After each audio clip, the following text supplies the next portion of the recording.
오늘도 우리 사도행전 우리 28번째 시간 성령을 받았습니까? 라는 제목으로 우리 말씀 나눌 때에 하나님의 큰 은혜 함께 하기를 바랍니다.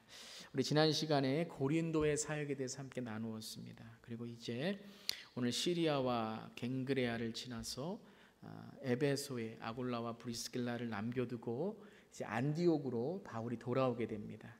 그것이 바로 2차 선교 여행의 선교 사역의 이제 마지막이 됩니다. 고린도에서 선교 사역의 힘과 길을 보게 되었죠. 성령이 그를 위로하시고 또 많은 그런 성도들과 또 교회의 지도자들을 통해서 바울이 이 선교 사역에서 많은 힘을 얻게 됩니다. 하나님의 뜻 안에서 이제 선교 사역을 마치게 되고 교회를 이제 굳건하게 권면하기 위해서 2차 선교 사역은 이제 유럽에 있는 새로운 교회들을 세우는 또 새로운 신도들에게 복음을 전하는 일이었다면 이제 3차 선교 사역이 곧바로 시작되는데요.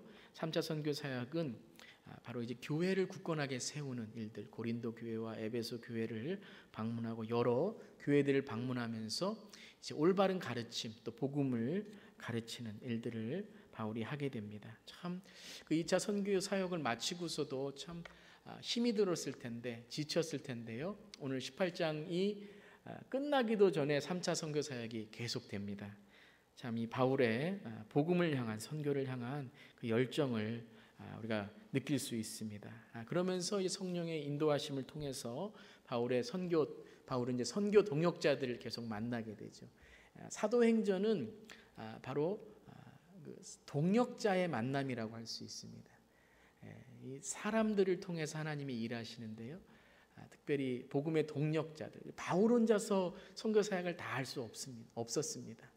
우리도 그렇죠. 어떤 사역이라든가 어떠한 교회의 일이라든가 또 우리의 삶 속에도 혼자 할 수는 없습니다. 하나님이 도와주셔야 되지만 또한 동역자들을 통하여 사역자들을 통하여 하나님께서 함께 일하게 하십니다. 오늘은 제가 교재를 좀 성경 공부식으로 만들어 왔습니다. 그래서 여러분들이 그냥 듣기만 하지 마시고요. 먼저 이렇게 말씀을 이렇게 보시면서 답도 이렇게 쓰시고 또 저와 함께 답을 풀어가면서 그 안에 하나님께 주시는 놀라운 하나님의 은혜를 나누기를 원합니다. 자, 우리 말씀 보면 18장 21절, 오늘 24절부터 읽었는데요. 21절, 20절, 21절을 보면 이들이 이제 에베소에 이렇게 아직 2차 선교 사역입니다. 2차 선교 사역에서 이제 에베소에 아굴라 브리스길라와 함께 이제 에베소에 이르게 되었는데요. 그곳에서 에베소의 사람들이 20절을 보시면요. 사도행전 18장 20절에 바울에게 좀 더 오래 머물러 달라고 청합니다. 참 여러분 얼마나 귀한지 몰라요. 사역자들을 청하고 사역자들과 함께 복음을 전하고 또 이 복음의 말씀을 배우면서 더 간절한 마음으로 배우기를 원하고 참 이 목회자로서 이런 성도님들이 얼마나 귀한지 몰라요. 특별히 이렇게 수요일 저녁에 바쁘고 또 여러 가지 또 오늘도 여러 가지 여러분들 일하시고 피곤하실 텐데 이 저녁에 이렇게 함께 나와서 말씀을 나눈다는 것이 제 개인적으로도 목회자로서 얼마나 힘이 되고 또 얼마나 참 하나님께 감사한 일인지 모릅니다. 그렇듯이 목회자에게는 이제 말씀을 사모하는 사람이 많으면 많을수록 기도를 사모하는 사람이 많으면 많을수록 힘이 됩니다. 그런데 그러한 사람들이 에베소의 성도들이 오래 머물러 달라고 하는데 21절에 보면 이제 2차 선교 사역을 끝맺게 됩니다. 왜요? 하나님의 뜻이기 때문에. 하나님의 뜻이면 내가 다시 오겠습니다 라고 작별 인사를 한 뒤에 배를 타고 에베소를 떠나고 또 가이사라 지방을 거쳐서 안디옥으로 돌아가게 됩니다. 이 선교 사역을 이끄시는 분은 누구이십니까? 하나님이십니다. 성령을 통하여 항상 성령의 이끄심으로 이 선교 사역을 했던 것입니다. 우리도 그렇습니다. 어떤 일을 하든지 간에 성령님이 이끄시는 그런 사람이 돼야 됩니다. 무슨 일을 하든지 간에 어떤 일을 하든지 간에 성령께서 나에게 어떻게 인도하실까 그것을 우리가 간구하며 살아갈 때에 그게 바로 하나님의 기쁨이죠. 하나님의 기쁨은 우리가 어떤 큰 일을 하고 어떤 큰 하나님께 영광을 돌리고 하는 일들도 하나님이 기뻐하시겠지만 하나님 우리의 마음을 보시잖아요.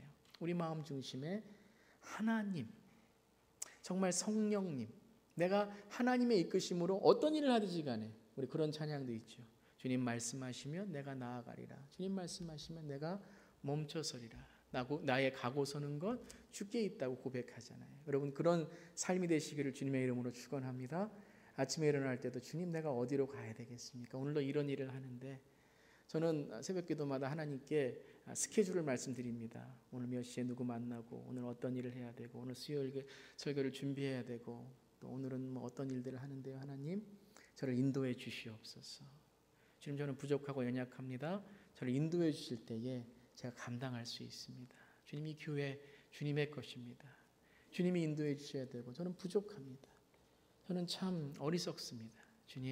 주님이 책임져 주시고 저는 주님만 따라가겠습니다. 스케줄 보고를 해요.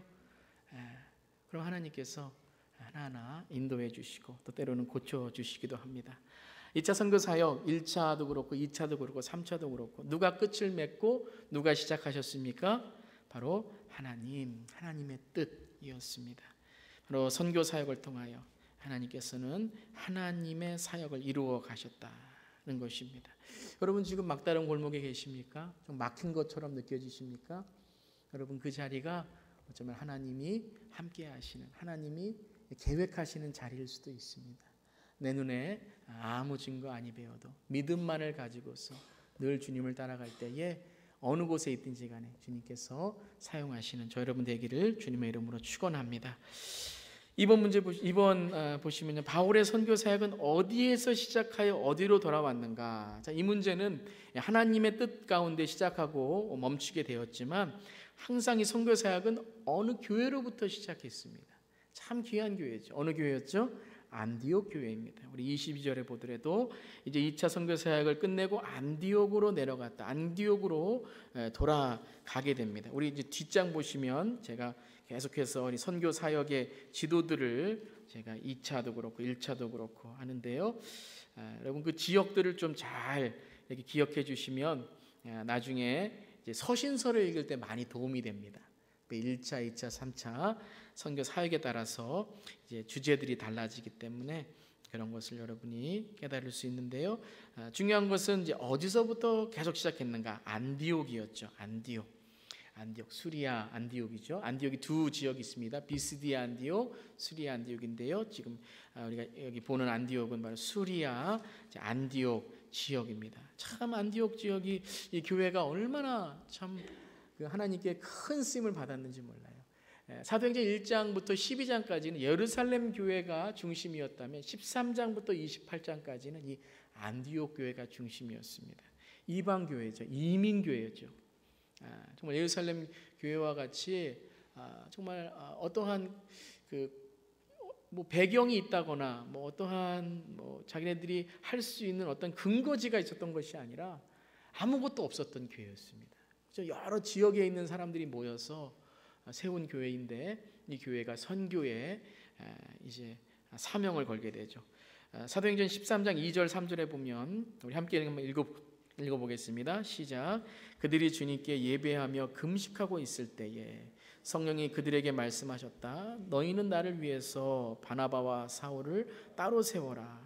내가 그들에게 맡기려 하는 일이 있다. 그래서 그들은 금식하고 기도한 뒤에 두 사람에게 안수를 하여 떠나보냈다. 선교하는 교회인데요. 오늘 이 구절을 보면 안디옥 교회는 어떤 교회였습니까? 기도하는 교회였습니다. 선교는 하나님의 뜻이잖아요. 선교는 하나님의 뜻입니다. 그러니까 우리가 뭐 어느 지역에 보낸다, 뭐 어느 나라에 보낸다, 뭐 선교사를 파송한다, 이게 하나님의 뜻이 아니라요. 선교 자체가 하나님의 뜻인 거예요. 우리의 삶 속에 하나님의 뜻은 선교입니다. 우리가 가정에 있더라도 선교, 우리가 직장에 가서도 선교, 우리가 어느 곳에 있든지 간에 선교, 예루살렘과 온 유다와 사마리아 땅 끝까지 선교. 하나님은 선교하시는 하나님이에요. 우리가 선교, 이 복음을 전하고 하나님의 말씀을 전하고 예수를 전하는데 우리의 삶에 관심이 없다면 우리는 하나님의 마음을 모르는 겁니다. 그것을 어떻게 알 수 있어요? 기도했다, 금식했다. 그걸 통하여 안디옥 교회는 바나바와 사울을 보내는 이 첫 번째의 선교 파송의 놀라운 일을 통하여 사도행전의 선교의 전초지가 됩니다. 선교의 베이스가 됩니다. 베이스 센터가 돼요. 우리 산 올라갈 때에도 베이스 센터가 있잖아요. 거기서부터 시작하잖아요. 간절히 원하옵교는 우리 인디아나폴리스 하늘장로교회가 하나님의 선교의 전초지가 되고 또 땅까지 복음을 전하는 일에 더욱더 열심을 갖는 안디옥 교회 같은 하나님의 은혜의 교회, 기도의 교회, 그리고 선교의 교회가 되기를 주님의 이름으로 축원합니다. 그러기 위해서 우리가 어떻게 될까요? 더 기도해야 되겠죠. 하나님, 우리 교회가 어떻게 주님을 기쁘게 해드릴 수 있습니까? 해외뿐만 아니라 이 지역에서, 또 우리의 가정에서, 또 제 자신의 삶 속에서 어떻게 하나님의 뜻으로 살아갈 수 있을까 기도하기를 바랍니다. 그게 축복인 것 같아요. 선교는 축복이에요. 하나님이 허락하시지 않으면 선교하지 못합니다. 하나님이 허락하시지 않으면 우리 복음 전하지 못합니다. 그러니까 선교하는 교회가 축복 있는 교회예요. 축복이 있기 때문에 선교할 수 있는 게 아니라, 우리가 넘쳐나기 때문에, 여유가 있기 때문에 선교하는 게 아니라, 정말 선교할 때에 하나님께서 우리에게 정말 축복의 사람이구나, 축복의 교회다라고 말씀하십니다. 부족하다, 연약하다, 모자르다라고 불평하지 마시고, 하나님, 내가 어디에 사용받을 수 있을까요?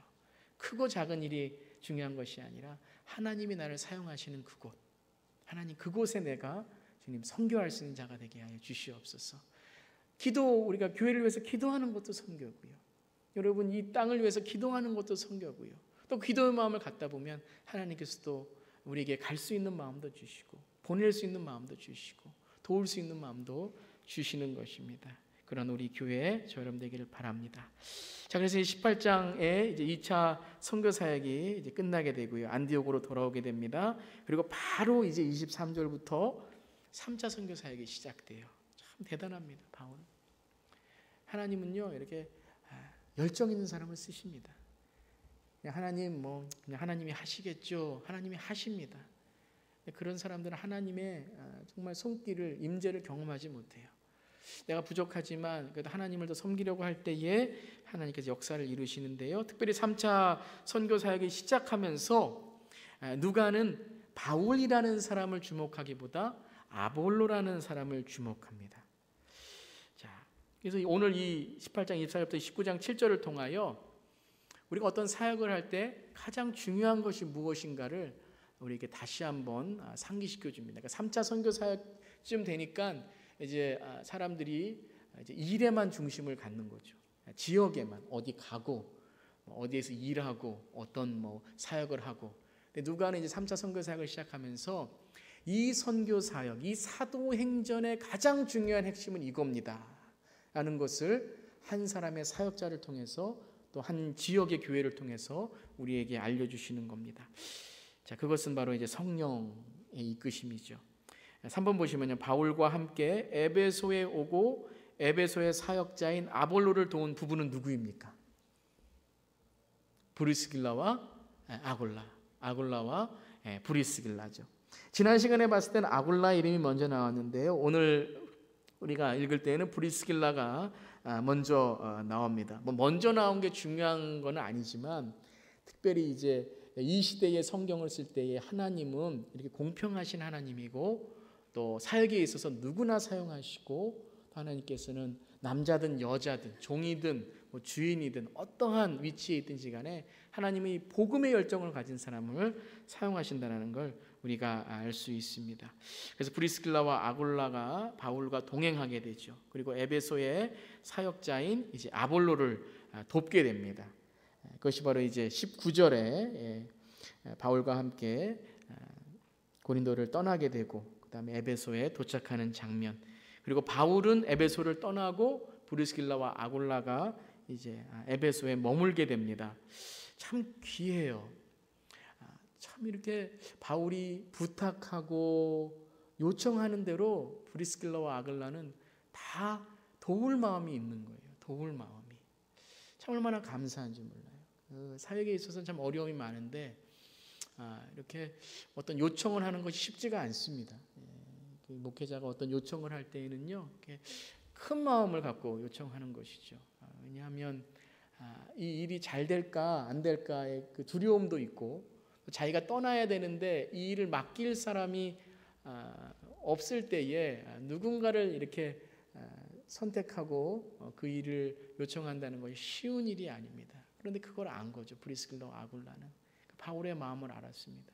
그리고 에베소에 머물게 됩니다. 에베소에 머물고, 또 그곳에 있는 또 한 명의 사역자를 돕게 됩니다. 그 사람의 이름이 아볼로죠. 아볼로. 24절에 이제 아볼로에 대해서 나옵니다. 우리 한번 24절, 25절 성경책 우리 24절, 25절 이 아볼로는 어떤 사람이었는가 한번 읽으시면서 거기 한번 쓰셔도 좋을 것 같아요. 한번 읽어보겠습니다. 24절, 25절 시작. 그런데 알렉산드리아 태생으로 아볼로라는 유대 사람이 에베소에 왔다. 그는 말을 잘하고 성경에 능통한 사람이었다. 그는 이미 주님의 도를 배워서 알고 있었고 예수에 관한 일을 열심히 말하고 정확하게 가르쳤다.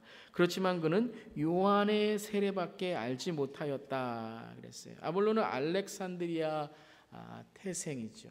그리고 이 사람은 유대 사람이고요. 그러니까는 이 알렉산드리아 태생이라는 게 그때의 가문 좋은 집안이다라는 거예요. 그는 어렸을 때부터 참 교육을 잘 받은 가문 좋은 집안이고 또한 아볼로는 유대 사람, 그러니까 율법도 알고 그리고 하나님에 대해서 배우고 그러니까 지금으로 말하면 공부도 잘하고 신앙도 좋은 주원이 공부도 잘하고 신앙도 좋은 제 어렸을 때 그렇게 보이지 않으세요? 그리고 우리 자녀들 다 그렇죠? 아멘. 그런 사람이라는 거예요. 사람들이 참 저 사람 똑똑하다. 저 사람 예의 바르다. 그런 사람이에요. 그는 말도 잘하고 성경에 능통하고 그런데 하나님이 보시는 시선이 있죠. 사람들이 보는 시선이 있는데요. 하나님이 보시는 시선이 있어요. 한 가지 부족한 것. 여러분 우리가 사람들에게 인정을 받고 참 우리가 사람들에게 칭찬을 받는 것 좋은데요. 더 좋은 건, 더 우리가 간구해야 될 것은 무엇입니까? 하나님께 칭찬받는 거예요. 하나님께서 우리를 인정해 주셔야 되는 거예요. 그러니까 우리가 하나님, 내가 세상에는 이렇게 인정받고 세상에는 이렇게 잘 살지만 하나님 내가 하나님께는 어떤 신앙인입니까? 하나님 어떤 자녀입니까? 이렇게 한번 물어볼 수 있어야 돼요. 그래서 누가는 오늘 사도행전에서 사람들은 이렇게 아볼로를 보지만 하나님은 그에게 한 가지 부족한 게 있다라고 말씀하시는 거예요. 25절에 이미 주님의 도를 배워서 알고 있었고 예수에 관한 일을 열심히 말하고 정확하게 가르치는데 그는 요한의 세례밖에 알지 못했다라고 말하고 있습니다. 그러니까 여러분 이제 좀 이따가 우리 요한의 세례와 성령의 세례에 대해서 좀 이제 나누게 될 텐데요. 요한의 세례밖에 알지 못했다라는 이 구절 우리가 보면 아볼로가 틀린 것은 아닙니다. 부족했던 것이죠. 아볼로의 가르침이 아볼로가 전했던 것이 틀렸다라고 말하지 않습니다. 분명히 주님의 도를 배워서 알고 있고 예수에 관한 일을 열심히 정확하게 가르쳤습니다. 그런데 그 정확하게 가르치고 열심히 가르친 것이 어떻다고요? 부족했다라는 거예요. 부족했다라는 겁니다. 예수님에 대해서 가르치지만 무엇을 가르쳤을까요? 여러분 이때에는요 신약이 없습니다. 신약은 후에 써진 것이죠. 그러니까 무엇을 가르쳐? 구약의 예언들을 가르친 거예요. 예수님에 대한 예언들을 가르친 것입니다. 그런데 예수님이 하신 일은 가르치지 않았어요. 왜요? 그가 예수님이 하신 일에 대해서 성령이 하신 일에 대해서는 그가 알지 못했던 것입니다. 아직까지 듣지 못했던 것입니다. 그러니까 예수님이 어떤 사람인 것 그리고 예수님이 어떤 분이신 것에 대해서 그의 약속, promise는 알고 있었지만 성취, 어떤 일을 이루었다라는 것에 대해서는 알지 못한 거예요. 그래서 이것을 우리가 어떻게 알 수 있냐면 28절을 보겠습니다. 28절을. 그가 이제 아볼로와 브리스길라가 그에게 잘 설명해 준 이후에 하나님의 도를 더 자세하게 안 후에 28절에 그가 성경을 가지고 예수가 그리스도이심을 증명했다라고 나와 있어요. 그 앞에는 예수만 알고 있어요. 예수. 그러니까 이 땅에 오셔서 우리를 구원하실 분이라고 알고 있었지만 그가 이 땅에 오셔서 이루신 일들, 성취한 일들, 왕으로 오셔서 그가 그리스도이심을 그는 알지 못했던 거예요. 근데 이것을 배운 것이죠. 누구에게 배웠습니까? 브리스길라와 아굴라에게 제가 잘못 썼죠. 아길라라고 썼죠. 아굴라에게 이것을 배웠습니다. 그 26절에 그 장면이 나오죠. 26절부터 28절까지 이제 브리스길라와 아굴라가 나오는데요. 26절 한번 같이 읽어볼까요? 26절 시작. 그가 회당에서 담대하게 말하기 시작하니 브리스길라와 아굴라가 그의 말을 듣고서 따로 그를 데려다가 하나님의 도를 더 자세하게 설명하여 주었다라고 말하고 있어요. 브리스길라와 아굴라는 바울에게 복음을 들었잖아요. 그 복음은 무엇입니까? 예수님이 누구시고 어떤 일을 하시고 또 앞으로 어떤 일을 하실 건가에 대해서 배우게 되었잖아요. 정확히 복음에 대해서 배웠습니다.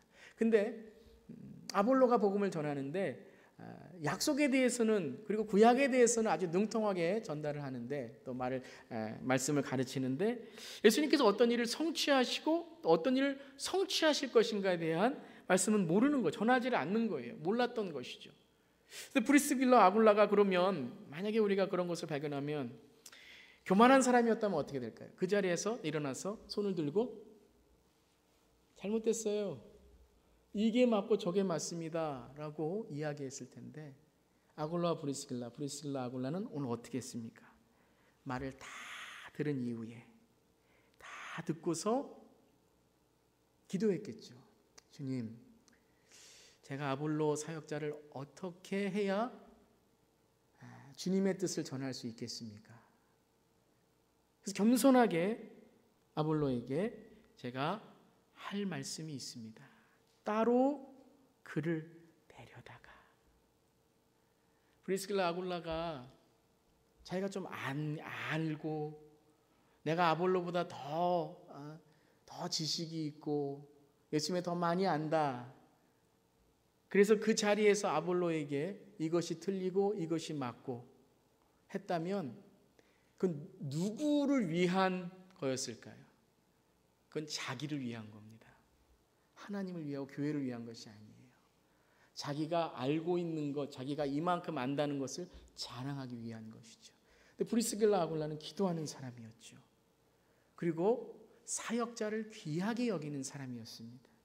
그래서 그 자리에서 이런 말을 하면은 회당에서 아볼로의 그 위치가 어떻게 될 건지 알고 있었고 또 그렇게 된다면 유대인 그 안에 있던 유대인들 또 예수를 믿는 자들은 어떻게 됐을까요? 아볼로 파로 갈라지고 브리스길라와 아굴라 파로 갈라졌겠죠.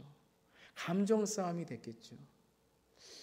많은 경우에 여러분 우리가 하나님의 일이라고 하면서 누군가를 가르치고 누군가를 고치는 일이 내가 무엇인가 안다는 것을 자랑하기 위해서 하는 경우가 있다는 거예요. 그렇지만 브리스길라 아굴라는 아볼로에게 하나님의 뜻은 이런 것입니다라고 오늘 말씀 보면 26절에 보면 더 자세하게 설명하여 주었다라고 했어요. 더 자세하게. 아볼로 당신은 틀렸어요. 이렇게 전하면 안 됩니다라는 것이 아니라 아볼로 이런 일들이 일어났습니다. 바울이라는 사역자가 이런 일들에 대해서 그는 사도로서 바로 하나님이 예수님을 통하여 하신 일들을 우리에게 말씀해 주셨는데 예수님은 예언의 성취뿐만 아니라 이 땅에 오셔서 구원을 성취하시고 그리고 다시 오실 주님입니다 라는 그 부활과 승천을 가르쳐 주셨겠죠.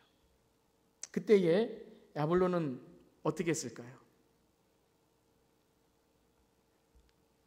당신이 뭘 안다고 나에게 이런 걸 가르쳐 주십니까? 이 교회에서 지금 교회에 오신 지 몇 년 되셨어요? 브리스길라 아굴라 이렇게 얘기하지 않았습니다. 아볼로는 어떻게 했죠? 그들의 말을 받아들였습니다. 이게 아볼로의 그릇이에요. 이게 아볼로의 그릇이에요. 참 여러분 너무 감사한 분들이 있어요. 나이도 저보다 많으시고 또 연륜도 많으시고 아시는 것도 많으시고 학력도 많으신데요.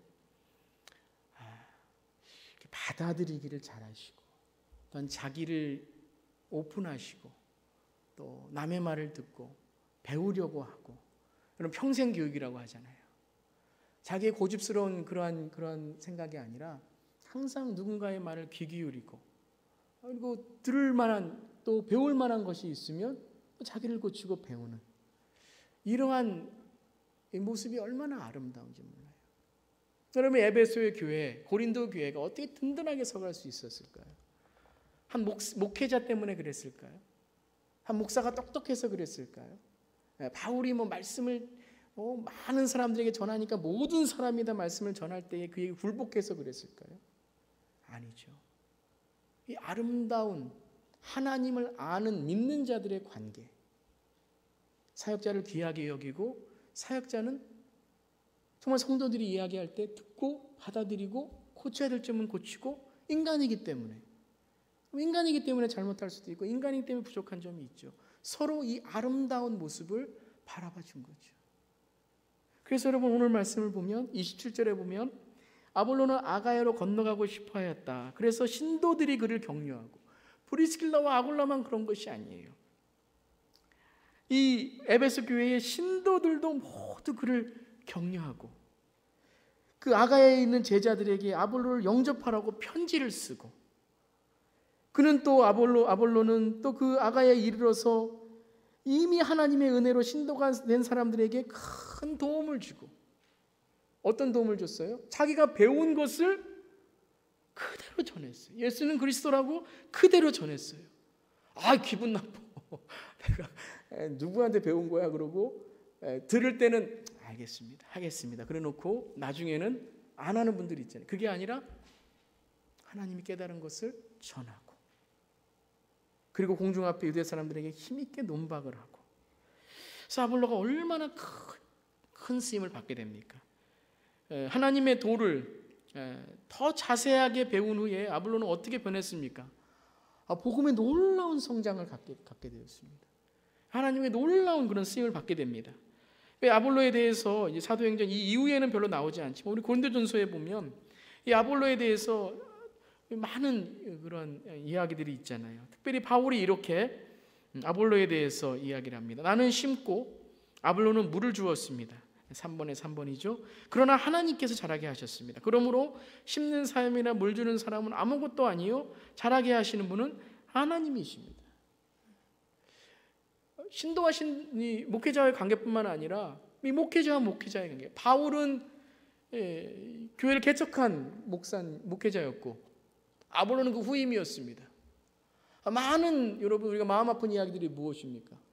원로 목사님과 그 후임이 싸우고, 교회에 개척한 개척 멤버들과 또 나중에 온 멤버들이 싸우고, 또 개척했던 목회자와 또 나중에 교회에 사역하는 그 목회자들이 싸우는 이야기들 얼마나 많이 듣습니까? 하나님의 일이 아니죠. 바울과 아볼로는 어땠습니까? 이 바울파, 아볼로파, 게바파까지 고린도 교회에 이런 논쟁과 분열이 있는데요. 바울과 바나바는 서로 뭐라 그럽니까? 나는 심고 나는 물 주는 자이지 키우시는 분은 하나님이십니다.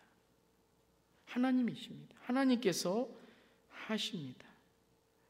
이러한 일들이 어떻게 일어났을까요? 정말 말씀으로 변화되었기 때문입니다. 성령으로 변화되었기 때문에.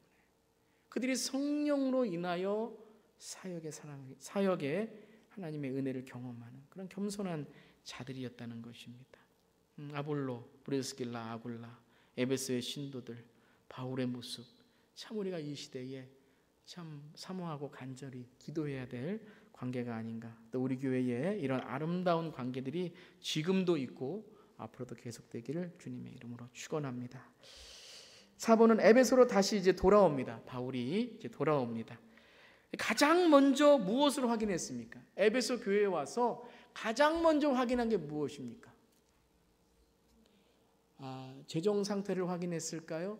성도들의 숫자를 확인했을까요? 성령의 함께 하심을 확인했습니다. 가장 먼저 확인한 것이 무엇인가? 제자들에게 19장 2절에 여러분은 믿을 때에 성령을 받았습니까?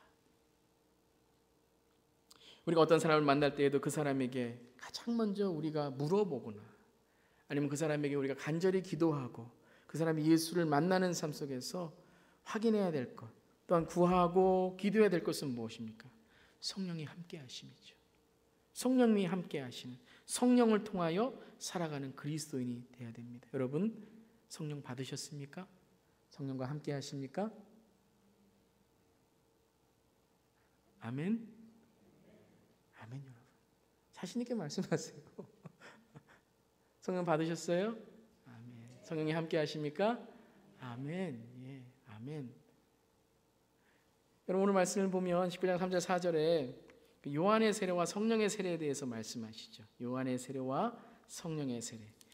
분명히 요한의 세례가 있고 성령의 세례가 있다고 말씀하십니다. 자, 우리가 많은 경우에 이 사도행전을 보면서 그런 생각을 많이 하십니다. 자, 이런 일들이 일어나지 않는데 우린 성령을 받았나?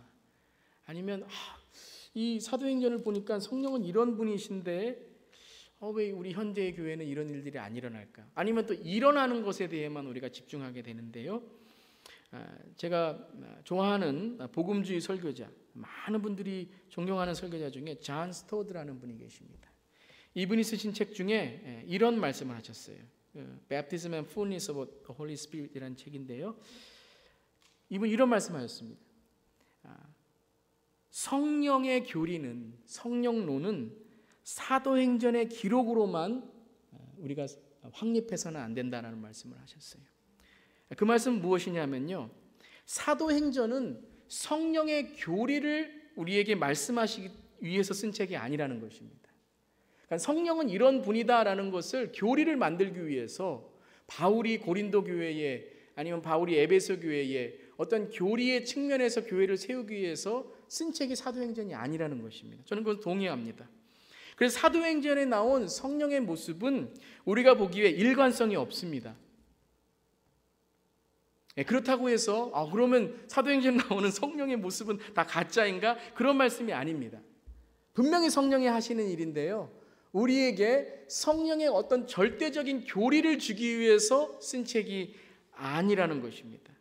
사도행전에 기록된 목적은 교리가 아니라 어떤 것입니까? 성령의 활동하심입니다. 그래서 우리가 사도행전을 읽을 때는, 특별히 성령이 일하시는 일들을 읽을 때는요, 하나님의 의도를 먼저 알아야 됩니다. 왜 그 성령의 역사하심을 그 자리에 하셨는가를 우리가 알고, 그 다음에는 또 인정해야 될 것이 무엇이냐면요, 성령의 의외성을 인정해야 됩니다. 많은 경우에 우리는 이 사도행전에 나온 일들만 성령이 하시는 일이라고 생각해서도 안 되고, 그리고 사도행전에 나오는 일이 없으면 또 성령이 아니라고 이야기하면 안 됩니다. 다시 말씀드리면 무엇이냐면요, 우리가 이 시대에 사도행전에 일어나지 않는 일들이 일어난다고 해서 그것이 성령이 아니라고 말할 수 없다는 것입니다. 무슨 말씀인지 아시겠어요? 누가는 사도행전에 성령은 이런 분이니까 이런 일만 하십니다라고 말하지 않았다라는 거예요. 사도행전은 28장에 끝나지 않죠. 우리가 사도행전 29장을 써가는 것이죠. 성령님은 지금도 역사하십니다. 성령은 성령이 하시는 일을 역사하시는데요, 새로운 일을 하실 수 있다라는 것입니다. 잘 들으세요. 그렇지만 무엇을 베이스로 하는 겁니까? 그게 중요한 겁니다. 하나님의 의도. 그것은 바로 예수 그리스도입니다. 성령님이 하시는 일은, 하시는 활동은 다릅니다. 사도행전에 나오지 않는 일도 지금 하실 수 있습니다. 저는 그것을 믿습니다. 그런데 사도행전에 우리에게 주신 성령이 하신 일의 정확한 가장 큰 목적은 무엇이냐면요, 예수 그리스도입니다. 그것을 우리에게 알려주시는 겁니다. 성령이 하시는 일은 다른 일 아닙니다. 금리빨이 되고 우리가 어떻게 되고, 저는 그것도 부정하지 않습니다. 그럴 수 있습니다. 하지만 그게 성령의 일이 아니라 성령의 목적은 뭐예요? 예수 그리스도가 우리와 함께 하심을 우리에게 알려주시는 분입니다. 그게 진리이고 그것이 우리에게 성령이 하시는 일이고 지금도 하시는 일입니다. 여러분 믿으십니까? 여러분 사도행전을 읽을 때 그러니까 이런 일들만 지금 일어나야 된다고 생각하시면 안 되고, 또한 이런 일들이 안 일어난다고 해서 성령이 없다는 것도 아니고요. 그러니까 사도행전을 읽을 때 우리는 성령이 하시는 일에만 관심을 갖지 마시고요, 성령이 왜 하셨는지를 관심을 가져야 된다는 겁니다. 그래서 오늘 이 장면에서도요, 오늘 이 장면에서 성령이 하신 일은 우리가 그렇게까지 문제를 삼을 일이 아닙니다. 문제는 무엇입니까? 왜 이 일을 하셨냐는 것이죠. 그것은 무엇입니까? 그것은 바로 예수 그리스도의 세례를 알리기 위함입니다. 요한의 세례가 아니라 예수 그리스도의 세례를 알리기 위함입니다. 요한의 세례는 무엇입니까? 요한의 세례. 요한의 세례는요, 내 죄를 알게 하는 겁니다. 내 죄를 알게 하는 게 요한의 세례입니다. 내가 잘못했구나, 율법이 그 일을 하는 거죠. 나는 죄인이구나, 이 일을 하는 거죠. 그런데 그 요한의 세례를 통하여 우리는 누구의 세례를 깨달아야 됩니까? 예수 그리스도의. 이 죄를 구원하시고 이 죄를 사해 주시는 분을 보게 하는 거예요. 요한복음 1장 31절에 세례 요한이 정확하게 이 말씀을 하십니다. 내가 와서 물로 세례를 주는 것은 이분을 이스라엘에게 알리려고 하는 것입니다 라는 거예요. 뭐예요? 이분이 죄 사하시는 분임을 알리려고 하는 겁니다. 그러니까 오늘 여러분 이 말씀을 읽을 때에 그러면 이들이 세례를 받았는데 그러면 또 받는 건가? 이렇게 말씀하실 수 있어요. 그러니까 우리가 교회에서 목사님이 세례를 주셨어요. 성부와 성자와 성령의 이름으로 세례를 주셨어요. 그런데 그 사람이 보니까 성령 안 받은 것 같아요. 이 삶에 아무 열매도 없는 것 같고 그래요. 그러니까 뭐라 그러냐면 당신 그 세례는 무효예요. 그러면서 세례를 새로 받아야 됩니다. 성령 세례를 받아야 됩니다. 그런 의미로 오늘 말씀하시는 게 아니라는 겁니다. 세례를 새로 받으라는 것이 아니라 요한의 세례는 무엇이에요? 예수님의 세례가 아니라는 걸 가르쳐 주시는 겁니다. 그들이 세례 받은 것은 예수님의 이름으로 세례를 받은 게 아니라는 것입니다. 그들이 받은 세례는 뭐예요? 그저 요한의 물 세례, 죄를 깨닫게 하는 세례였지 예수님의 이름으로 받지 않은 것입니다. 자, 그게 다릅니다. 우리가 세례 받는 건 누구의 이름으로 세례를 받아요? 예수님의 이름으로 세례를 받습니다. 우리 또 세례 받아야 돼요? 그러면요? 아니죠. 세례를 또 받는 것이 아닙니다. 무엇을 해야 돼요? 그 세례를 우리가 확신하고 확인해야 됩니다. 세례 받을 때에 저는 믿습니다. 믿을 때에 성령을 받습니다. 세례 받을 때에 성령을 받습니다. 여러분, 세례 받은 이에 누가 와갖고요, 당신 삶 별로 믿어지지가 않아요. 직분을 받았는데 별로 믿어지지가 않아요. 그러니까 세례 다시 받아야 되고 안수 다시 받아야 되고 그런 말 여러분 듣지 마세요. 세례는 목사가 주는 것도 아니고 세례는 사람이 주는 것도 아니고 하나님이 주시는 겁니다. 세례 받을 때 우리에게 하나님께서 성령을 약속하십니다. 성부와 성자와 성령을 약속하십니다. 그러니까 오늘 이 말씀은 세례를 받았는데 또 받으라는 말씀이 아니라 요한의 세례는 예수님의 이름의 세례가 아니라는 것을 가르쳐 주시는 거예요. 그러니까 성령의 세례는 무엇인가? 예수 그리스도를 내 구주로 영접하는 세례, 이 세례를 해야 된다라고 말씀하시는 겁니다. 자, 그래서 어떻게 합니까? 이제 성령의 세례를 주게 됩니다. 우리 2번 보시면요, 19장 5절과 6절. 언제 성령이 임하였습니까? 언제 성령이 임하였죠? 5절과 6절에 주 예수 이름으로 세례를 받으라. 손을 얹었을 때에 성령이 그들에게 내리셨다라고 했죠. 자, 언제 성령이 내리셨습니까? 안수할 때에. 안수할 때 성령이 내렸습니다. 그럼 안수할 때만 성령이 내립니까? 아니죠. 사도행전 2장에는 어떨 때 성령이 내렸습니까? 기도할 때 성령이 내렸습니다. 사도행전 10장에는 언제 성령이 내렸습니까? 베드로가 말씀을 전할 때 고넬료의 가정에 성령이 내렸습니다. 우리 지난 시간에 본 18장에는 바울이 언제 성령이 임하여서 그에게 하나님의 사역을, 하나님의 뜻을 전해주셨습니까? 위로하심을 통하여. 위로하심을 통하여. 자, 보세요. 성령은 성령이 원하시는 방법으로 임하시는 거예요. 한 방법으로만 임하는 게 아닙니다. 성령이 임하시는 방법이 임하시는데 가장 중요한 목적은 무엇입니까? 예수 그리스도의 임재를 깨닫게 하는 거예요. 제자들이 예수님을 3년 동안 따라내도 예수님이 누구신지도 모르고 예수님의 임재도 모르고 예수님이 함께 계셨는데 몰랐는데 성령이 임하시게 되니까 그들이 뭘 알게 됐습니까? 예수님이 우리와 함께 하심을 깨닫게 된 거예요. 능력을 받게 된 거예요. 땅까지 복음을 전하게 된 겁니다. 고넬료가 이방인이라서 나는 하나님을 만나지 못하는 이방인이야, 나는 버림받은 사람이라고 생각했을 때 베드로가 하나님 말씀을 전했을 때 예수 그리스도를 통하여 이제 하나님은 어떠한 혈통이나 어떠한 사람의 겉모습이 아니라 예수 그리스도의 보혈로 그분을 믿는 자에게 성령을 주시고 하나님이 함께 하신다는 걸 깨닫게 해주셨죠. 바울도 사역에 힘들었을 때에 그에게 성령이 임하셔서 내가 너를 위로한다, 위로하심을 통하여 그가 성령에 함께 하심, 예수가 함께 하심을 깨닫게 되었던 것입니다. 여러분, 가장 중요한 건 어떤 성령의 겉모습이 아니죠. 다 일어날 수 있어요. 저는 부정하는 게 아닙니다. 일어날 수 있습니다. 근데 가장 중요한 건 무엇인가 하면 그 일을 통하여 성령님은 무엇을 하시는 겁니까?